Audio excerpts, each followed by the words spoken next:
My boyfriend's family has a tradition where everyone shares one worry about each other every Sunday. After 6 months, I finally understood why none of his past girlfriends stayed longer than a year. The first Sunday dinner at my boyfriend's house felt like something out of a movie. His mother served homemade lasagna, his father poured wine, and everyone laughed at old family stories. I thought I had won the lottery. My boyfriend Nolan had warned me that his family was close, really close. Weekly dinners were mandatory, no exceptions. I told him that sounded wonderful because my own family barely spoke to each other. Growing up, I would have killed for parents who actually wanted to spend time together. So when his mother hugged me at the door and called me sweetheart, I almost cried. The tradition started after dessert. His mother clinked her glass and announced it was time for family concerns. She explained that every Sunday, each person shared one loving concern about another family member. It was their way of staying connected and helping each other grow. His father went first. He looked at Nolan's younger sister and said he was concerned she was spending too much time with her new coworker and not enough time on her career goals. She nodded and thanked him for caring. Then his mother shared a concern about his father's eating habits. Then Nolan shared a concern about his mother working too hard. When they turned to me, I froze. I barely knew these people. His mother smiled warmly and said I could just listen this week since I was new. But next Sunday, I would be expected to participate. Over the next few months, I became a regular at these dinners. I shared small concerns about Nolan, things like wishing he would text me back faster or hoping he would take better care of himself at work. Everyone nodded supportively. It felt safe. It felt like family.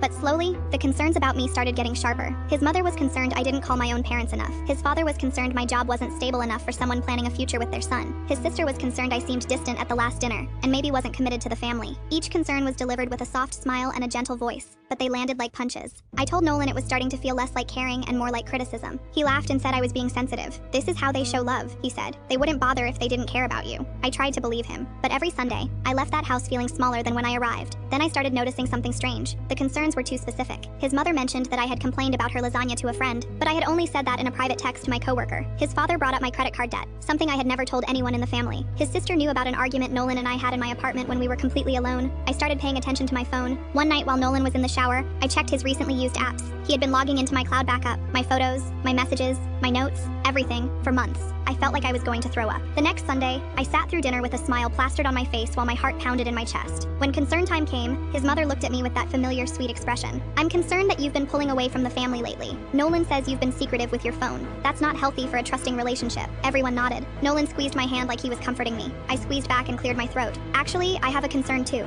I said. I'm concerned that someone in this family has been reading my private messages and sharing them with everyone at this table. The room went completely silent. I'm also concerned that this tradition isn't about love at all. It's about control. You find out everything you can about someone, then you use it to tear them down week after week until they either leave or become too broken to fight back. His mother's face turned to stone. His father set down his wine glass. Nolan let go of my hand. I changed all my passwords yesterday, I continued, and I talked to 3 of Nolan's ex-girlfriends this week. They all told me the same story. The dinners, the concerns, the slow destruction. One of them said she spent 2 years in therapy after leaving this family. I stood up and grabbed my jacket from the back of my chair. Thank you for dinner. I won't be coming back. I walked out the front door and never looked back.